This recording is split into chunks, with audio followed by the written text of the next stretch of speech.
केंद्र की मोदी सरकार वालों ये दिल्ली तख्त ते बैठे औरंगजेब की रूह वाले मोदी वालों किसान विरोधी कानून बनाए गए। उन्होंने तिना खेती विरोधी कानूनों रद्द कराने लई MSP पूरे भारत च लागू कानूनी तौर पर कराने वास्ते जो कि पंजाब के किसानों वालों शुरू किया होया संघर्ष अज पूरे देश दे विच पूरे जोबन ते है। अते दिल्ली के बार्डर के चार चपेरे बैठे हो जिमें कि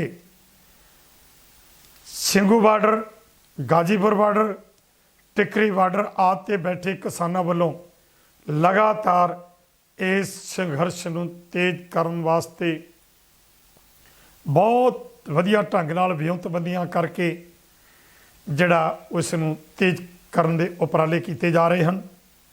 क्योंकि तुहानूं पता है 26 जनवरी नूं जो केंद्र सरकार वालों एक साजिश के तहत इस संघर्ष को फेल करने वास्ते एक षड्यंत्र रचा गया, उस तो बाद भी कई तरह के इन्होंने घिनौनियां कार्रवाइयां करने की कोशिश की, लेकिन केंद्र सरकार वालों हुण तक सारिया साजिशां नूं किसान आगुआं वालों फेल किया गया। जिवें कि मेरे वालों फड़ के कई बंदे जिहड़े सी वो थाणिਆਂ 'ਚ बंद कराए गए शरारती अंसर, तो होर भी बहुत कुछ इन्हां दे मनसूबे जिहड़े सी उन्हां नूं फेल करन लई कीता गया।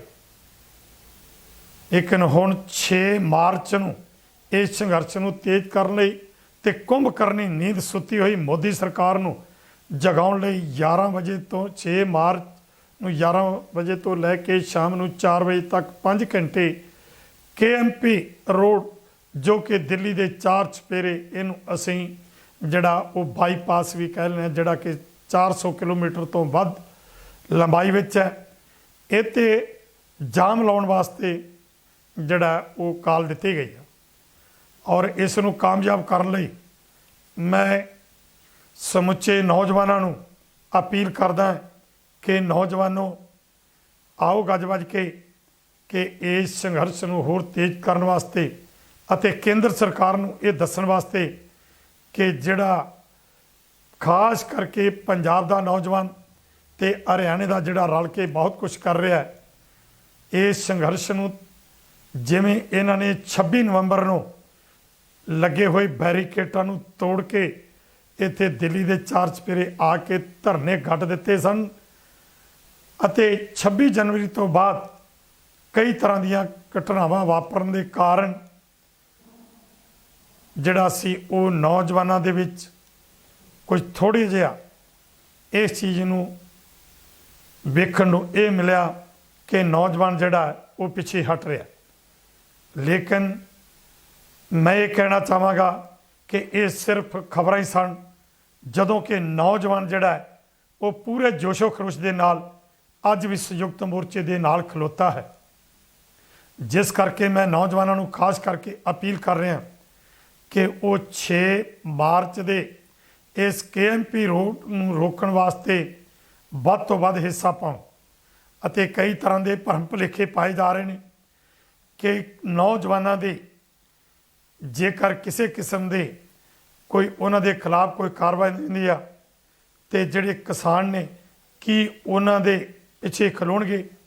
ये मेरे ते मैं तुहानूं दसना चाहुंदा कि 26 फरवरी नूं मैं अमृतसर तो दिल्ली नूं आ रहा सी, किसी काम करके मैनू अमृतसर जाना पिया ते वापसी विच शंभू बैरीयर ते रात नूं मैं करीब 9 बजे उत्थे पहुंचा ते शंभू बैरीयर ते चल रहे लंगर ते जदों मैं नौजवानों नूं मिलिया 150 के करीब रात नूं नौजवान उत्थे अपनी ड्यूटी दे रहे सन। और उन्हां नौजवानों नूं मिल के मैनू इन्नी क खुशी हुई कि मैं दस नहीं सकदा। उन्हां नौजवानों के हौसले बहुत बुलंद सन, पर एक उन्हां नौजवानों ने मेरे ते इतराज सवालिया रूप दे विच इतराज भी किया। वो कहन लगे जी असी जदों नौजवान तुहाडे नाल आ ते तुहाडे उत्थों स्टेज दे तो कुछ गल्लां नौजवानों के खिलाफ जदों आउंदियां ने ते सानू इस चीज़ का बहुत जिहड़ा वो इतराज हुंदा साडे मन ते ठेस लगदी आ। ते उन्होंने मैनू पूछया भी कि जेकर नौजवानों के उत्ते कोई किसी किस्म का सरकार वालों कोई जुल्म ढाया जाता है जां सानू फड़ के थाने च बंद किया जाता, साढ़े ते केस पाए जाते हैं, तो की तुसी साडी जिहड़ी आ पैरवाई करोगे? मैं कहा भी नौजवानों तुसी एक गल दसो भी असी पिछे नहीं कर रहे, असी नौजवानों तुहाडे नाल आ।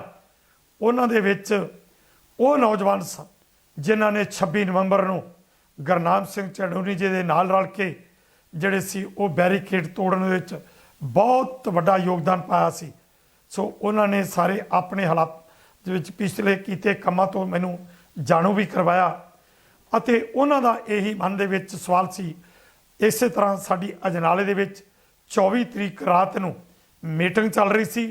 उस मीटिंग दे विच भी नौजवानों ने सवाल किए कि तुहाडे उतों जिहड़ी ਸਿੰਘੂ बैरीयर दे ते उत्थे जिहड़ी स्टेज चलदी है उन्हां स्टेजां दे तो कई तरह के जिहड़े ने उतों लैक्चर दिते जांदे ने, जिन्हां दे नाल साडे जिहड़े नौजवान ने उन्हां दे मापे जिहड़े ने वो साडे ते सकंजा कसदे आ, वो साडे ते इतराज़ करदे आ कि तुहानूं ते उत्थे कोई सद्दिया नहीं गया, बुलाया नहीं जाता, उत्थे तुहाडी पैरवाई करन नूं कोई तैयार नहीं, तो तुसीं उत्थे क्यों जांदे हो? तो मैं उन्होंने भी उदण भी विश्वास दिवाया तो अज फिर विश्वास दिवाउणा कि नौजवानों ये संघर्ष तुहाडा है। ये ठीक है कि 40 किसान संगठन ने पहला पंजाब इकट्ठे होकर इस संघर्ष को शुरू किया, उस तो बाद जिहड़ा फिर संयुक्त मोर्चा बन गया उहदे वल्लों ये संघर्ष चल रहा है। पर ये जिथे असी संघर्ष चला रहे हैं ये सारा भार तुहाडे मोढियां ते है, क्योंकि साडा आउण वाला भविख तुसीं हो। साडे कोलों हो सकदा है कि तुहाडे नाल गलबात करदिआं कोई ऐसा शब्द मूँह निकल जाए जिहदे नाल तुहाडे मन ते किसी ते ठेस लगे, क्योंकि तुसीं नौजवान साडा भविख जे, ते सानूं नौजवानां नूं असीं अपने बच्चे मनदे होए तुहाडे ते कोई इस तरह दे जिहड़ा वो खिलाफ कोई स्टेज तो बोलिया भी जाए उन्होंने नहीं वेखना। नौजवानों मैं एको बेनती करांगा कि तुसीं ये गल तां मनोगे कि ये संघर्ष शुरू किवें कीता गया, किस तरह पंजाब दीयां पहलां 32 जथेबंदियां इकट्ठियां होईयां, उस तो बाद संयुक्त मोर्चा बनिया। ये वक्री गल है कि साडे कोलों जिहड़े असी किसान संगठन किसी ना किसी मौके किसी किसान लीडर कोलों कोई गर्म उत्थे बिना सोचण तो या समझण तो जज्बात आके कोई गल निकल गई है, यार उन्होंने ना तुसी ध्यान च लाओ, उन्होंने तुसी भुल जाओ। एक बार सिर्फ ये संघर्ष जिहड़ा जिन्हों लड़ रहे हो ये तिन्ने जिहड़े खेती विरोधी कानून ने इन्हों रद्द कराउण लई अते MSP कानून के तहत पूरे भारत च लागू कराउण लई ते इस तो अगे होर भी मंगां ने, पर यह मंगां मनाउण तो बाद असी डॉक्टर स्वामीनाथन की रिपोर्ट वो भी लागू कराउणी आ, होर बहुत सारे मसले ने। पर मैं बेनती करांगा कि जे तुसी आ संघर्ष जित लैंदे हो तो फिर तुहाडे वास्ते अगे रस्ता खुल जाएगा। एक गल तो यार जरूर मनोगे मननी पैगी तुहानूं भई ये संघर्ष शुरू करन दा सबाबता बनिया। ठीक है साडे कोलों गलतियां होईयां होणगियां, पर उन्हां गलतियां नूं नज़रअंदाज करदे होए मैं सारिਆਂ ਨੂੰ अपने आप ਨੂੰ भी कहांगा, साडे लीडरां ਨੂੰ भी कहांगा कि स्टेज तो बोलण लगे थोड़ा जिहा ध्यान रखना चाहिए कि जिहड़े लफ्ज़ असीं स्टेज तो बोल रहे हैं एक लफ्ज़ साडे किसी हमदर्द दे मन दे उत्ते ठेस ना लाउण, उन्हां दे दिल ना दिखाउण। इस करके सानू बोलण लग्गिया भी स्टेज तो ध्यान नाल बोलना चाहिए। पर नौजवानों एक गल तो मनोगे ना कि यह सबाबता बनाया यार असी, ये वक्री गल है कि इस संघर्ष नूं ये असी बनाउण दा जिहड़ा कुछ भरम भी पाल रहा ये सब कुछ असी कर रहे हैं, पर मैं ये कहांगा कि ये सब कुछ असी नहीं कर रहे, ये तो वो अकाल पुरख ही करवा रहा है। पूरा भारत अज इस संघर्ष विच आपो अपना योगदान पा रहा और इस तो अगे जाके ਅੱਜ ਪੂਰੇ ਸੰਸਾਰ ਦੀ ਨਿਗਾਹ ਜਿਹੜੀ ਆ ਉਸ ਇਸ ਸੰਘਰਸ਼ ਦੇ ਉੱਤੇ ਲੱਗੀ ਹੋਈ ਆ। ਮੇਰੀ ਹੁਣੇ ਹੀ ਗੱਲਬਾਤ ਚੱਲ ਰਹੀ ਸੀ ਕਿਸੇ ਚੈਨਲ ਦੇ ਉੱਤੇ, ਤਾਂ ਉੱਥੇ ਜਿਹੜੇ ਕਾਲਰ ਸਨ ਉਹਨਾਂ ਵੀਰਾਂ ਨੇ ਇਸ ਚੀਜ਼ ਦੇ ਉੱਤੇ ਸਾਨੂੰ ਮੇਰੇ ਨਾਲ ਗੱਲ ਕਰਦਿਆਂ ਕਿਹਾ ਕਿ ਤੁਸੀਂ ਤਗੜੇ ਹੋਵੋ, ਇਹ ਸੰਘਰਸ਼ ਜਿੱਤਣਾ ਹੈ ਤੇ ਅਸੀਂ ਜਿੱਤ ਕੇ ਘਰਾਂ ਨੂੰ ਜਾਣਾ, ਅਸੀਂ ਤੁਹਾਡੇ ਨਾਲ ਹਾਂ। ਪੂਰੇ ਸੰਸਾਰ ਦੇ ਲੋਕ ਜਿਹੜੇ ਮਨੁੱਖਤਾ ਦੀ ਗੱਲ ਕਰਨ ਵਾਲੇ ਨੇ ਉਹ ਤੁਹਾਡੇ ਨਾਲ ਨੇ। ਸੋ ਨੌਜਵਾਨੋ, ਮੈਂ ਤੁਹਾਨੂੰ ਅਪੀਲ ਕਰਦਾ ਕਿ ਤੁਸੀਂ ਜਲਦੀ ਤੋਂ ਜਲਦੀ ਆਪਣੇ ਗੁੱਸੇ ਗਿਲੇ ਦੂਰ ਕਰਕੇ ਆਓ। ਜੇ ਕਿਸੇ ਵੀ ਕਿਸਮ ਦੀ ਤੁਹਾਨੂੰ ਕੋਈ ਮੁਸ਼ਕਲ ਆਉਂਦੀ ਹੈ ਤਾਂ ਤੁਸੀਂ ਮੇਰੇ ਨਾਲ ਗੱਲ ਕਰ ਸਕਦੇ ਹੋ। ਮੈਂ ਤੁਹਾਡੇ ਨਾਲ ਇੱਕ ਵਾਅਦਾ ਕਰਦਾ ਕਿ ਕਿਸੇ ਵੀ ਕਿਸਮ ਦੀ ਤੁਹਾਡੇ ਸ਼ਾਨ ਦੇ ਖਿਲਾਫ ਕੋਈ ਸ਼ਬਦਾਂ ਦੀ ਵਰਤੋਂ ਕਰਦਾ ਤੇ ਮੈਂ ਜ਼ਿੰਮੇਵਾਰ ਹਾਂ, ਤੁਹਾਡੇ ਨਾਲ ਖਲੋਵਾਂਗਾ। ਤਗੜੇ ਹੋਵੋ, ਆਓ ਆਪਾਂ ਇਹ ਸੰਘਰਸ਼ ਜਿੱਤਣਾ। ਜੇਕਰ ਅਸੀਂ ਇਹ ਸੰਘਰਸ਼ ਜਿੱਤ ਨਾ ਸਕੇ ਤੇ ਫਿਰ ਆਉਣ ਵਾਲੀਆਂ ਪੀੜ੍ਹੀਆਂ, ਆਉਣ ਵਾਲੀਆਂ ਨਸਲਾਂ ਇਹ ਸਾਨੂੰ ਕਦੇ ਵੀ ਮੁਆਫ ਨਹੀਂ ਕਰਨਗੀਆਂ। ਇਹ ਬੜਾ ਵੱਡਾ ਇੱਕ ਇਤਿਹਾਸ ਬਣ ਰਿਹਾ। ਇਸ ਇਤਿਹਾਸ ਦੇ ਵਿੱਚ ਜੋ ਜੋ ਕੋਈ ਕੰਮ ਕਰ ਰਿਹਾ ਉਹਦਾ ਨਾਂ ਲਿਖਿਆ ਜਾਣਾ ਹੈ। ਇਹ ਵੱਖਰੀ ਗੱਲ ਹੈ ਕਿ ਬੀਜੇਪੀ ਜਾਂ ਉਹਦੇ ਚੇਲੇ ਚੱਪੇ, ਉਹਦੇ ਤਲੇ ਚੱਟ ਹਰਜੀਤ ਸਿੰਘ ਗਰੇਵਾਲ ਵਰਗੇ ਜਾਂ ਜੈਨੀ ਵਰਗੇ ਜਾਂ ਹੋਰ ਲੋਕ ਜਿਹੜੇ ਨਰਿੰਦਰ ਸਿੰਘ ਤੋਮਰ ਵਰਗੇ ਜਾਂ ਹੋਰ ਜਿੰਨੇ ਵੀ ਲੋਕ ਉਹਨਾਂ ਦੇ ਅੱਜ ਬੀਜੇਪੀ ਦੀ ਗੁਣਗਾਨ ਗਾ ਰਹੇ ਨੇ, ਇਹ ਲੋਕਾਂ ਦਾ ਵੀ ਨਾਂ ਇਤਿਹਾਸ 'ਚ ਆਉਣਾ ਹੈ। ਜਿਵੇਂ ਕਿ ਗੰਗੂ ਦਾ ਨਾਂ ਵੀ ਇਤਿਹਾਸ 'ਚ ਆਉਂਦਾ ਹੈ ਤੇ ਦੂਸਰੇ ਪਾਸੇ ਜਿਨ੍ਹਾਂ ਲੋਕਾਂ ਨੇ ਮਾਇਆ ਦੇ ਕੇ ਮੋਹਰਾਂ ਖੜੀਆਂ ਕਰਕੇ ਸਾਹਿਬਜ਼ਾਦਿਆਂ ਦਾ ਜਿਹੜਾ ਸੀ ਉਹ ਸੰਸਕਾਰ ਕੀਤਾ, ਮਾਤਾ ਗੁਜਰ ਕੌਰ ਦਾ ਸੰਸਕਾਰ ਕੀਤਾ, ਇਤਿਹਾਸ ਵਿੱਚ ਨਾ ਉਹਨਾਂ ਦਾ ਵੀ, ਇਤਿਹਾਸ ਵਿੱਚ ਨਾ ਜਿਹੜੇ ਮਲੇਰਕੋਟਲਾ ਦੇ ਨਵਾਬ ਨੇ ਹਾਂ ਦਾ ਨਾਰਾ ਮਾਰਿਆ ਸੀ ਉਹਦਾ ਵੀ ਨਾਂ ਹੈ ਤੇ ਉੱਥੇ ਸੂਬੇ ਸਰਹੰਦ ਦਾ ਨਾਮ ਹੀ ਹੈ। ਪਰ ਨਾਂ ਲੈਣ 'ਚ ਫਰਕ ਹੈ, ਉਹਦਾ ਨਾਂ ਕਿਵੇਂ ਲਿਆ ਜਾਣਾ ਹੈ। ਤੇ ਜਿਹੜੇ ਇਹ ਲੋਕ ਹਾਂ ਦਾ ਨਾਰਾ ਮਾਰਨ ਵਾਲੇ ਸੀ ਉਹਨਾਂ ਨੂੰ ਅੱਜ ਵੀ ਪੂਜਿਆ ਜਾ ਰਿਹਾ ਹੈ। ਸੋ ਨੌਜਵਾਨੋ, ਜੇ ਕਿਤੇ ਸਾਡੇ ਕੋਲੋਂ ਕੋਈ ਕੋਤਾਹੀਆਂ ਹੋ ਰਹੀਆਂ ਨੇ, ਨਾ ਸਾਡਾ ਵੀ ਉਹ ਜਿੰਨੀ ਅਸੀਂ ਗਲਤੀ ਕਰਾਂਗੇ ਨਾ ਉਸੇ ਹਿਸਾਬ ਦੇ ਵਿੱਚ ਉਹ ਲੈਣਾ ਸਾਡੇ ਖਿਲਾਫ ਵੀ ਲਿਖੀਆਂ ਜਾਣੀਆਂ ਨੇ। ਤੇ ਜਿਹੜਾ ਨੌਜਵਾਨੋ ਤੁਸੀਂ ਕੰਮ ਕਰ ਰਹੇ ਹੋ, ਜਿਸ ਤਰ੍ਹਾਂ ਕਿ ਨਵਰੀਤ ਸਿੰਘ ਜਿਹੜਾ ਸ਼ਹੀਦ ਹੋਇਆ 26 ਜਨਵਰੀ ਨੂੰ, ਨਾ ਉਹਦਾ ਵੀ ਲਿਖਿਆ ਜਾਣਾ ਹੈ ਅਤੇ ਨਾ ਪੁਲਿਸ ਦਾ ਵੀ ਇਨਕੁਆਰੀਆਂ ਹੋਣਗੀਆਂ ਅਤੇ ਉਹਨਾਂ ਪੁਲਿਸ ਅਫਸਰਾਂ ਦੇ ਵੀ ਨਾਂ ਆਉਣੇ ਨੇ। ਪਰ ਅਸਲ ਕਾਤਲ ਨਵਰੀਤ ਦਾ ਅਮਿਤ ਸ਼ਾਹ ਤੇ ਮੋਦੀ ਹੈ, ਜਿਨ੍ਹਾਂ ਨੇ ਇਹ ਖੇਤੀ ਵਿਰੋਧੀ ਕਾਨੂੰਨ ਬਣਾਏ, ਜਿਨ੍ਹਾਂ ਦੀ ਸ਼ਹਿ ਤੇ ਇਹ ਸਾਰਾ ਕੁਝ ਪੁਲਿਸ ਵੱਲੋਂ ਕੀਤਾ ਗਿਆ। ਸਾਡੇ ਸਿੰਘਾਂ ਤੇ ਗੋਲੀਆਂ ਚੱਲੀਆਂ, ਸ਼ਹੀਦ ਕੀਤੇ ਗਏ, ਉਹਨਾਂ ਨੂੰ ਫੱਟੜ ਕੀਤਾ ਗਿਆ, ਉਹਨਾਂ ਦੇ ਪਰਚੇ ਕਰਕੇ ਉਹਨਾਂ ਨੂੰ ਜੇਲ੍ਹਾਂ 'ਚ ਬੰਦ ਕੀਤਾ ਗਿਆ। ਇਹ ਜ਼ਬਰ ਤੇ ਜ਼ੁਲਮ ਢਾਇਆ ਜਾ ਰਿਹਾ।